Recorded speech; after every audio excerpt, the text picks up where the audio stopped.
here for Rip It Up TV, and we're lucky enough to be speaking to Jimmy and Yannis from Foals. Guys, how you doing? Yeah, good. How are you? I'm great, thank you. That's awesome. We've just heard your album for the first time. How does it feel to finally get this out there? Real good. Real good? Yeah, it's exciting. Yeah, it took a long time to make, and we put everything into it, so it's nice that it's at the cusp of that point where we're going to share it with the world. Yep. And Walter, your bassist, described this album as a nice, warm, deep bath. Is that a fair assessment of what Holy Fire's like? I don't know. I'd like to think there's a few, piranha in that bath or something. Yeah, well, Walter doesn't really know what he's talking about. No, he doesn't have a clue. So don't listen to Walter? Never. Pretty much. So how would you guys describe this album then? I would just describe it as like a Technicolor record, like 11 songs that are all really different from each other, but still have the same beating heart at the core of it. Yep. Because you've got songs like Inhaler and My Number that just kind of blew up. Were you expecting that sort of reaction for those two tracks? No, I mean, you never really know. Particularly with something like Inhaler, when we put it out and it's different to what's come before. Mm-hmm. It's always like a step into the unknown. The same kind of thing happened with Sahara as well, where we put out a track that we really didn't, it felt like it was really different to what had come before. Mm-hmm. But it's half the fun of it is like the risk, I guess. It's like, and the reaction's been absolutely great. So we're stoked. And there's songs like Moon that finishes the record, which is completely different. One of my favourite tracks, but it's really stripped back, kind of dark, almost like apocalyptic. Is this kind of thrown in there just to kind of add a bit of variation to the whole album? No, I mean, well, it's definitely not just thrown. I mean, it's like, it means a lot to us, that song. So yeah, I mean, that was one of the more fun songs to write in a way, because we'd never written like that before. Mm-hmm. Normally we would have something as bare as that, but we'd fill it up with loads of stuff. Mm-hmm. So it's nice just to leave it as it is. That's exactly how we recorded it, is how it sounds on the record. And so it's about 1 degree today, I think, in Oxford. How does it feel to spend some time in the Australian summer? Feels pretty good to get some serotonin back. Yeah. Stocking up for February. Yeah, vitamin D. Yeah. Vitamin D. And so how is the Big Day Out tour going anyway? Oh, terribly. Terribly, just awful, no fun at all. Yes. Corporate hell ride. Yeah. You said it. Yeah. No, it's so great. No, it's a real pleasure. It's not quite a dream come true, but it's pretty close to it. Yeah. Yeah. And because you've got some mates on tour as well. I know you're really close with Jaguar Ma. Do you get to spend much time with them or any of the other bands on tour? Yeah, you definitely get to hang out a bit. Like, everyone stays at the same hotels and you have fun. I keep bumping into Vampire Weekend in the elevator. Yep. Beating Ezra up.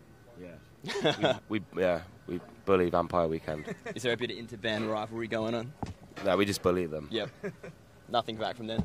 No, not a lot. Just they throw granola at us. It's nothing. And so you kind of grew up in your element, playing like little sweaty rooms around the place. How does it feel to kind of go out to bigger stadiums and stuff like that? It's good. It's like, it is a different thing, but it's just a pleasure to be able to do both, and you get a different kind of energy off a big crowd. It can be more of a transcendent kind of experience at a big show. It definitely doesn't have that kind of the sweaty stinkiness of a small show, but what you lose, you get back in other ways. Yep. And is there a way, say pre-show, is there any kind of ritual? Is there anything that goes on before you get on stage? We dance around like monkeys. Yep. Yeah. Yeah, we we just monkey around. Yeah, we monk around, monking around. And so how do the Australian crowds kind of weigh up to that around the world?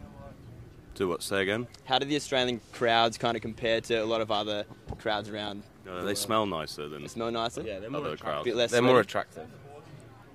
They're really good as well. Yep. Yeah, they're pretty much second best crowds in the world. I don't know. Who's Our the English best? crowds are pretty full good. on.